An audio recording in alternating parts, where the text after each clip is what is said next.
신명기 18장 15절에서 22절 말씀. 내 하나님 여호와께서 너희 가운데 내 형제 중에서 너를 위하여 나와 같은 선지자 하나를 일으키시리니 너희는 그의 말을 들을지니라. 모세가 요단강 건너기 전에 출애굽 2세들에게 신신당부하는 이야기 이제 가운데쯤 왔는데요. 이제 한 달을 더 묵상해야 다 마치는데 장세기, 출애굽기, 레위기, 민수기 이 네 개의 성경을 반추하면서 내가 여태까지 얘기했던 것을 다시 한번 생각해봐라. 너희들은 아직 어려서 듣지 못한 이야기도 있을 것이다. 그러나 방금 전에 본 이야기도 이 속에 들어있지만 너희들은 이 말을 꼭 듣고 요단강 건너가서 약속의 땅, 낙토, 축복의 땅, 천국에 이르게 되면 너희들은 꼭 이 말을 들어야 된다. 이 말을 듣지 않으면 그것은 천국도 아니고 너희들이 낙토도 아니다. 다시 말해서 이 말씀을 지키면 천국이 된다. 다른 말로 얘기하면 말씀이 곧 천국이다 라고 얘기를 하는 것처럼 돌립니다. 잘 들어보면 그래서 오늘 말씀은 예수 그리스도의 오심을 예언하고 있습니다. 이 말씀 신명기 18장 15절 읽은 말씀을 인용해서 사도행전 사도 바울이 그렇게 얘기합니다.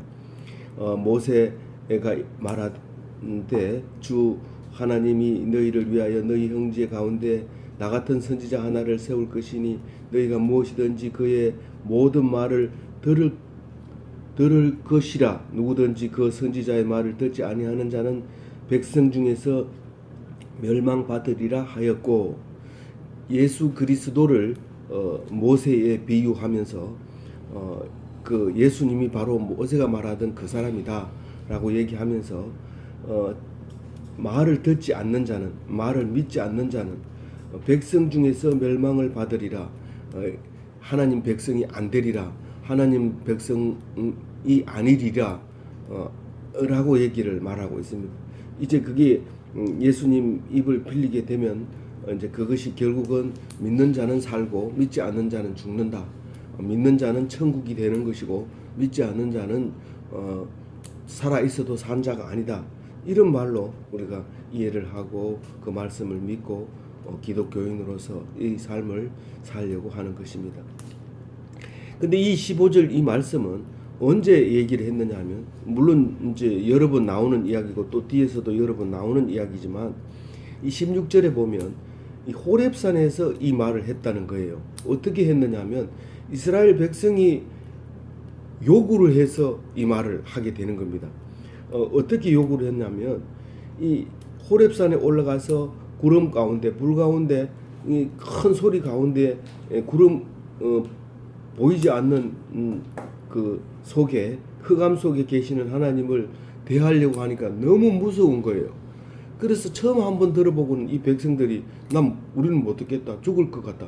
그러니까 당신이 가가지고 좀 중간에서 듣고 얘기해주면 안 되겠냐. 그래서 모세하고 백성들하고 이렇게 막 말하는 것을 듣고 그 하나님께서 옳다고 여기는 겁니다. 출애굽기 20장 19절에 보면 모세에게 이르되 당신이 우리에게 말씀하소서 우리가 들으리이다. 하나님이 우리에게 말씀하시지 말게 하소서 우리가 죽을까 하나이다. 그래서 그 두려움으로 하나님 뵙지 않기를 간절히 모세에게 구하니까 하나님이 그 소리를 듣고 17절에 옳게 여기는 거예요. 그런데 하나님을 뵙지 않으면 어떤 일이 생깁니까? 하나님과 단절이 일어나죠. 하나님과 대화가 안 되죠. 우리는 하나님의 백성인데 하나님하고 대화가 안 되면 어떻게 됩니까? 우리가 아무리 아들과 부자지간이라도 대화를 안 하면 그것은 부자가 아니죠. 근데 엄마가 있어서 중간에 얘기를 해주면 아빠하고 단절이 됐더라도 아들로서의 명맥을 유지할 수 있게 되는 것이죠. 그래서 그 중보자를 이제 필요로 한다고 하니까 이제 모세가 이제 모세를 보고 얘기하니까 모세가 내 하나면 내가 죽을 때까지는 되지만 내가 죽은 뒤에는 어떻게 할 거냐, 그거를 당연히 물어보겠죠. 그러니까 내 뒤에 나와 같은 선지자를 보내겠다라는 말이 15절 말씀입니다. 사실 오늘 말씀 전체를 따지보면 15절은 제목이 되는 거죠. 제목이 되는 건데 그 얘기가 호렙산에서 너희들이 요구해서 들어준 것이다라는 것을 16절, 17절 말씀하고 있는데요.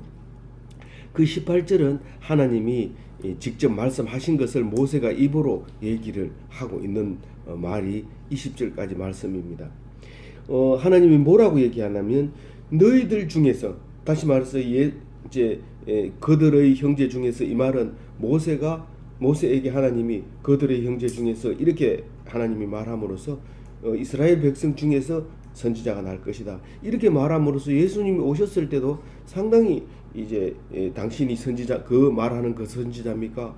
또 아니면 엘리야입니까? 계속 이렇게 물어보게 되는데, 사실은 이제 우리 기독교인은 그들의 형제 중에서 이렇게 말하면 유다 지파에서 예수님이 오실 것이다 하는 것을 이제 다윗을 통해서 우리가 또 알고 있게 되죠. 그리고 뭐라고 얘기하느냐면 하나님의 말씀을 그 입에 두리라 그럽니다. 그 사람은 말하면 입에서 나오는 게 전부 하나님 말씀만 나오는 거예요. 그리고 또 하나님의 명령을 그가 다 말하리라. 일생 그 사람이 사는 동안, 그 선지자가 사는 동안 하나님 말씀을 그 입으로 다 얘기해 줄 거다라는 겁니다.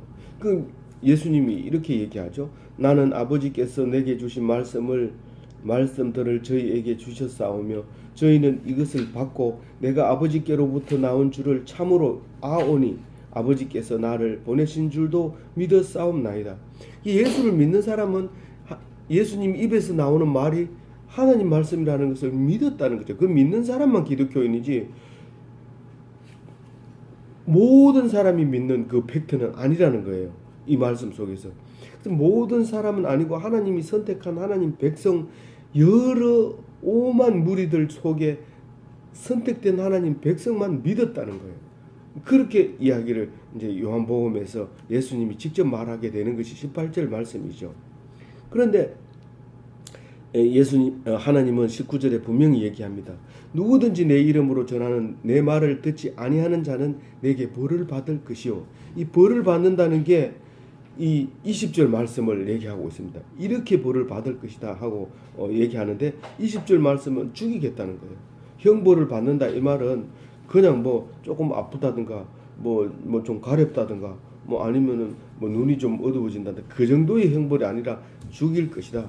20절에 어떻게 얘기하느냐면 하나님의 말씀을 왜곡하여 전하거나 말씀을 다른 신의 이름으로 전하면, 분명히 나를 믿으면 하나님께서 구원해 주신다고 했는데 그 신이 하나님이 아니고 무슨 부처라고 하다든가 모하마드라 하든가 아니면 엉뚱한 얘기를 하게 되면 반드시 그 사람은 죽이겠다는 거죠. 그 얘기가 20절에 나옵니다. 그렇게 하고 그렇게 한다고 얘기를 하니까 21절에 뭐라고 얘기하느냐면 사람들이 이렇게 얘기합니다.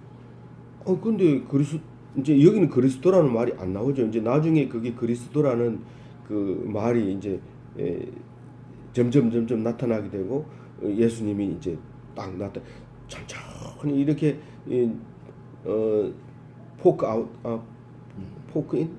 이렇게 했던 그렇게 초점이 쫙 예수님한테 이제 맞춰지는 그런 그로 성경이 쓰여져 나가 점진성으로 이어져 가지만 오늘 하나님이 예수님에 대해서 딱 초점을 맞춰주는 것은 제일 중요한 게 21절 말씀이죠. 그 말을 들었을 때 우리가 이게 그리스도인지 하나님이 보내주는 그리스도인지 아닌지 어떻게 알리요? 이 말씀은 3,500년 지난 지금도 여전합니다. 2000년 전 예수님이 오셨을 때도 당연히 이 말씀은 구분이 안 됐고 헷갈리고, 그래서 사람들이 어떤 사람은 예수를 잘 믿고 어떤 사람은 절대로 안 믿고 어떤 사람은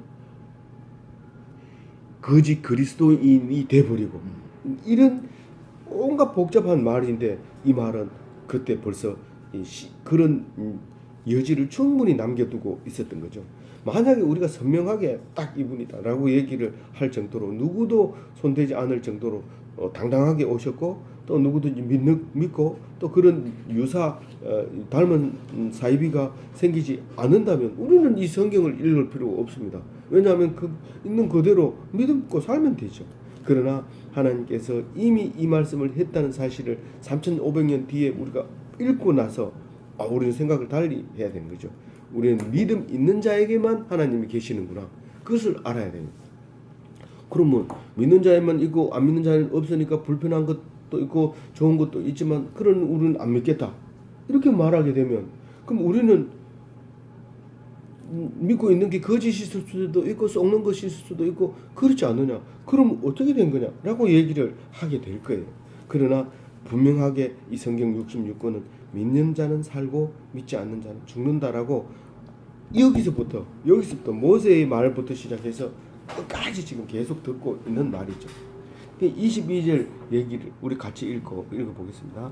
만일 선지자가 있어 여호와의 이름으로 말한 일에 정음도 없고 성취함도 없으면 이는 여호와께서 말씀하신 것이 아니요 그 선지자가 제 마음대로 한 말이니 너는 그를 두려워하지 말지니라.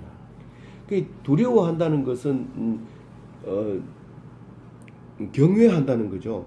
그러니까 예수님은 우리는 경외를 합니다. 그런데 경외한다는 것은 안 믿으면 죽는다는 그 두려움이죠. 그리고 그것 때문에 우리가 억지로 믿는다는 거죠. 억지로 믿는 것보다 자율해서 믿는 게 더 안 좋아요? 아니죠. 억지로 믿어야 돼. 너희는 두려워하지 말라. 이 말은 자율적으로 믿을 수가 없어요. 두려워하지 말라가 명령이라는 사실인데 아니 두려워지는데 어떻게 두려워하지 말란 말이요. 네가 두려워질 수밖에 없는 상황에서 두려워하지 말라고 얘기한다. 만약에 네가 두려워하면 죽여버린다. 명령 불복종으로. 그렇게 하는 명령이기 때문에 그 말이 들리면 사는 거고 안 들리면 죽는 겁니다. 두려워하다가 그 일이 당해서 죽게 되면 그것은 하나님이 죽이는 건데 네가 순종해야 되는 거고 살리면은 두려워하지 않는 명령을 복종했기 때문에 살렸다는 겁니다. 그러니까 명령에 복종하면 살고 명령에 불복하면 죽는다는 말을 영원히 변치 않는다는 것을 잊어버려서는 안 됩니다. 근데 사실은 제가 이 성경을 묵상하면서 가장 중요한 포인트를 잡고 꼭 기도하고 있었지만 말을 하지 않은 것이 있어요. 제가 17절에는 적어놨는데 하나님이 옳게 여기는 이유가 뭐냐.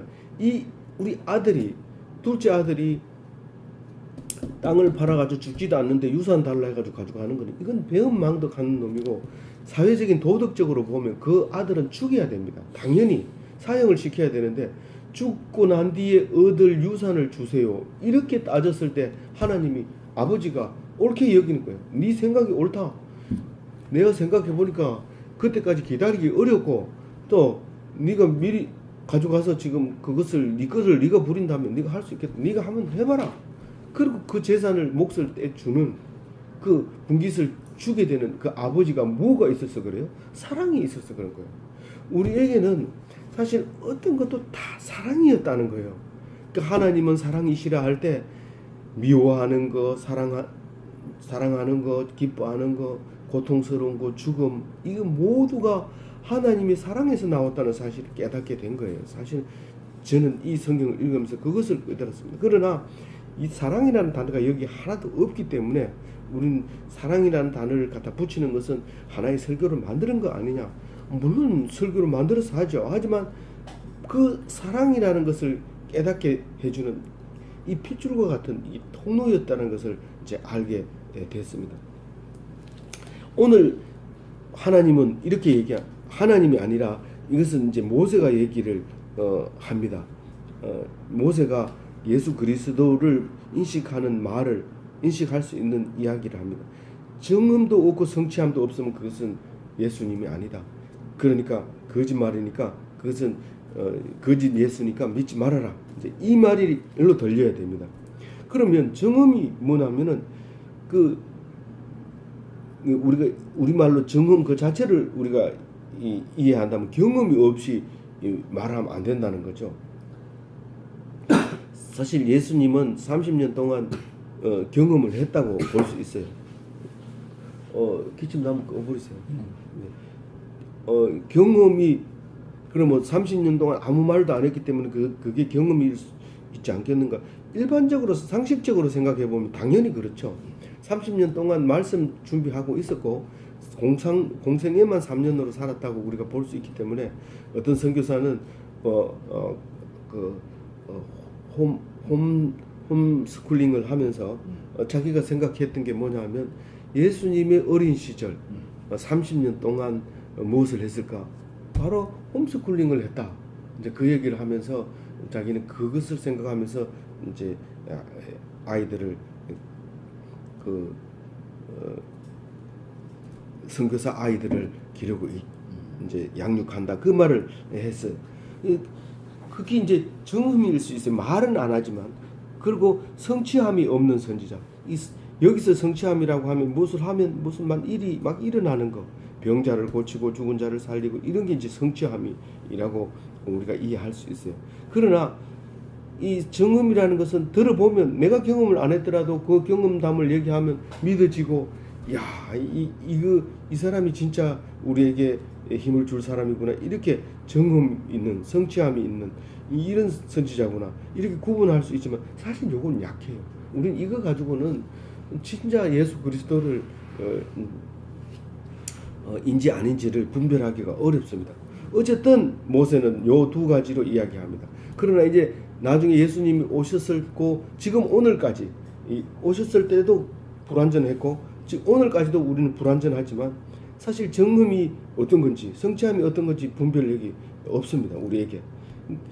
이 정음이라는 말은 원문에 하야라는 말인데 존재하다, 뭐뭐이다, 뭐되다, 발생하다, 달성하다, 위탁하다, 갖다, 부수다, 되게 하다, 계속하다, 하다, 그 다음에 기진하다, 힘이 빠져가 기진하다, 떨어지다, 따르다, 뭐뭐였다, 빙이라고 하는 거. 그 다음에 성취하면 가다, 오다, 거하다, 적용하다, 얻다, 부르다, 의심 없이 다시 먹다, 들어가게 하다, 떨어지다, 데려오다, 따르다, 얻다, 주다. 이것은 무슨 뜻이 이렇게 많느냐? 사실은 이렇게 많이 요 말이 사용된 곳에는 다 이렇게 여러 가지로 번역이 됐었다는 말이죠. 이 성경 속에서. 그러니까 이게 똑부러지게 뭐라고 얘기하면 만약 이게 모세가 한 말이 누구든지 알아들을 수 있는 그 똑부러지는 말이라면 예수 그리스도가 우리에게 있었을까요? 불가능한 일이죠. 근데 이 말로 말미암아 우리는 늘 예수 그리스도가 어떤 사람인가 생각을 하게 되는데 결국은 우리가 믿는 신앙이 맞다는 거예요. 뭐냐면 오직 성경으로 살았느냐 말하느냐, 성경 말고 딴 말을 하느냐, 그게 중요하고요.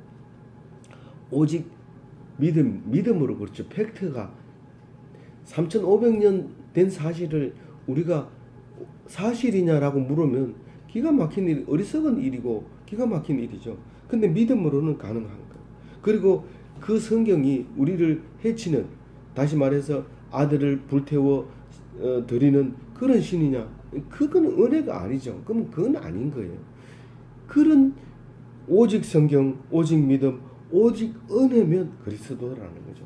그리고 그리스도를 믿는다면 그 세 가지로 믿어야 되죠. 다른 걸로 믿어서는 안 된다는 거죠. 성경대로 왔느냐, 그리고 그것이 믿어지느냐, 그리고 그것이 정말 나에게 은혜가 되느냐. 만약에 은혜가 되고 성경대로 한다 하더라도 믿어지고 성경대로 한다 하더라도 은혜가 안 되면 안 됩니다. 오늘 참 교회 가서 은혜 받았다. 그런데 내가 그것을 계명을 안 지킨 게 대해서 마음이 많이 찔린다, 무겁다, 그래서 막 헷갈린다. 그러면 다시 생각해 봐야 돼. 그게 성경적이지 아닐 수가 있기 때문에. 그래서 우리는 성경을 봐도 은혜가 돼야 되고 성경을 받으면 믿어져야 되고 그것이 한꺼번에 동시에 이게 일어났을 때 그게 예수 믿는 자의 모습이다. 그렇게 생각이 되어졌습니다.